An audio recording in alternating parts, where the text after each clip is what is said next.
महायुद्धમાં કયા દેશના કેટલા કરોડો રૂપિયા સ્વાહા થયા તેના ઉપર પણ જો નજર કરીએ તો મહાયુદ્ધમાં અનેક દેશને નુકસાન થયું છે, જેમાં ઈરાનને 21 લાખ કરોડ રૂપિયાનું નુકસાન થવા પામ્યું છે। અમેરિકા 5 લાખ કરોડ રૂપિયા ગુમાવ્યા છે। જંગમાં કેટલા રૂપિયા સ્વાહા થયા તેની આ જાણકારી છે। અમેરિકાને પણ 5 લાખ કરોડ રૂપિયા ગુમાવવાનો વારો આવ્યો છે। ઇઝરાયલને 88,000 કરોડ રૂપિયા ગુમાવવાનો વારો આવ્યો છે। યુદ્ધથી નુકસાન થયું તેની ભરપાઈ ત્યારબાદ અન્ય ઠેકાણાઓને નિશાન બનાવવામાં આવ્યા, જેને કારણે કરોડો રૂપિયાનું નુકસાન થવા પામ્યું છે। ઈરાન, ઇઝરાયલ અને અમેરિકા આ ત્રણેય દેશોને કરોડો રૂપિયાનું નુકસાન થયું છે। મહાયુદ્ધમાં કયા દેશના કેટલા કરોડો રૂપિયા સ્વાહા થયા તેના ઉપર પણ જો નજર કરીએ તો મહાયુદ્ધમાં અનેક દેશને નુકસાન થયું છે, જેમાં ઈરાનને 21 લાખ કરોડ રૂપિયાનું નુકસાન થવા પામ્યું છે।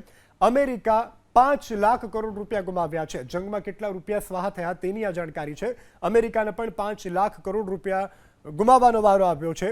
ઇઝરાયલને 88,000 કરોડ રૂપિયા ગુમાવવાનો વારો આવ્યો છે। યુદ્ધથી નુકસાન થયું તેની ભરપાઈ ત્યારબાદ અન્ય ઠેકાણાઓને નિશાન બનાવવામાં આવ્યા, જેને કારણે કરોડો રૂપિયાનું નુકસાન થવા પામ્યું છે। ઈરાન, ઇઝરાયલ અને અમેરિકા આ ત્રણેય દેશોને કરોડો રૂપિયાનું નુકસાન થયું છે।